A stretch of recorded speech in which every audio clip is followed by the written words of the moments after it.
An employee stock purchase plan is a company-run program in which participating employees can purchase company stock at a discounted price. Employees contribute to the plan through payroll deductions, which build up between the offering date and the purchase date. At the purchase date, the company uses the employees' accumulated funds to purchase stock in the company on behalf of the participating employees. An ESPP offers you the opportunity to purchase shares of your employer's stock at a discount, often up to 15%. And ESPPs are only available to employees of publicly traded companies. And while not all public companies give you the option to participate in an ESPP, many of them do. So how does an ESPP work? First, you decide what percentage of your paycheck you would like deducted to buy your company stock at a discount. The IRS limits you to a maximum contribution of $25,000 per year, although your employer may cap your contributions at a lower amount or a percentage of your income. Unlike regular 401k contributions, your ESPP contributions are withheld from after-tax income, similar to how a Roth 401k plan contribution works. Once you enroll, your payroll contributions accrue during what's known as the offering period. And your offering period will be broken up into purchase periods, which are generally 6 months long. At the end of these purchase periods, your employer uses your accumulated contributions to buy shares for you at a discount. So for example, you could have a 1-year offering period starting on January 1st, 2022, with 2 6-month purchase periods, one ending on June 31st, 2022, and the second ending on December 31st, 2022. Your shares get purchased on the last day of the purchase period. Now, many plans also have what's called a look-back provision, which makes them even more attractive. This look-back provision allows you to apply whatever discount your employer offers to the lower of two numbers: the price on the first date of the offering period or the price on the last day of the purchase period. This rule may help increase your benefit if the stock price has gone up during the offer period. So a 15% discount on its own is pretty nice, right? But the ability to apply that discount to the minimum of two prices makes ESPPs even more compelling. For example, say your company begins an offer period for an ESPP with a 15% discount. At the beginning of the offer period, the stock price is $10 per share. If the price increases to $15 per share on the purchase day, your 15% discount would be applied to the $10 price at the beginning of the offer period, meaning your purchase price would be $8.50 per share. It's pretty good. If you like this video and want to see more of our content, hit subscribe right now. We'd really appreciate it. So how is an ESPP taxed?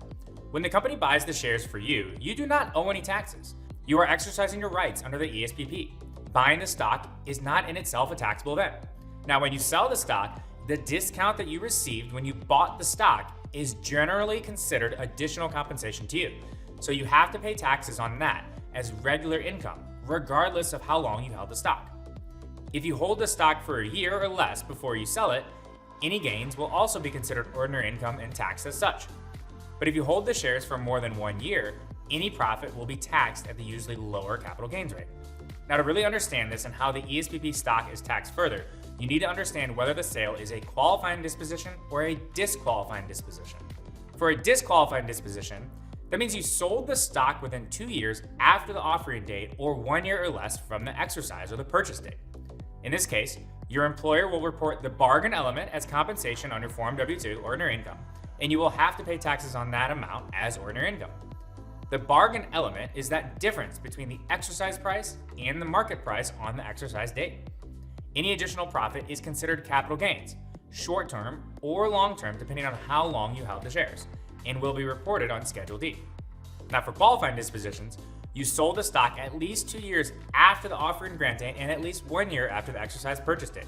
If so, a portion of the profit, that bargain element, is considered compensation income, taxed at regular rates under 1040. Any additional profit is considered long-term capital gains, which is then taxed at lower rates than ordinary income, and should be reported on Schedule D, capital gains and losses.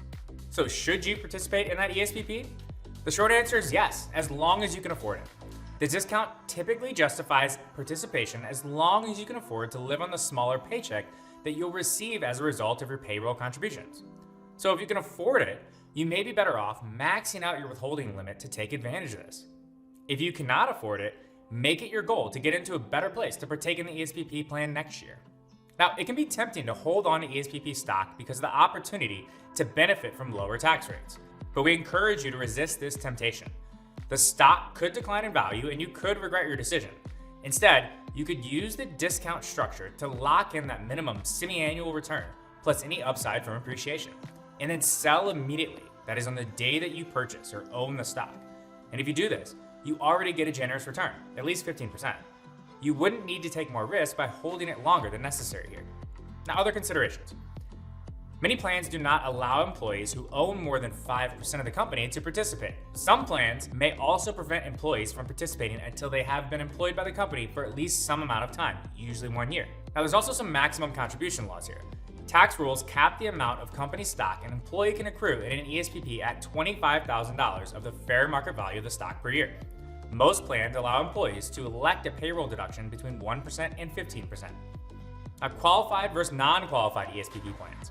Qualified employee stock purchase plans, also known as Section 423 plans, have to meet certain regulatory requirements, so they typically are more restrictive. Some of the regulations imposed on qualified ESPPs include qualified plans must be approved by company shareholders within 12 months of the date that the plan is implemented. Each plan participant must be afforded equal rights in the plan, and depending on plan specifics, there can also be limits on the term length for an offering period. Employees who elect to participate in a qualified ESPP are typically able to take advantage of some tax benefits, as the discount is not recognized as taxable income until the stock is sold. Non-qualified ESPPs often have more flexibility in terms of regulatory requirements, but employees do not get any of the tax advantages listed above. Thanks so much for watching. I'm Tony from Wealthfront. Take care.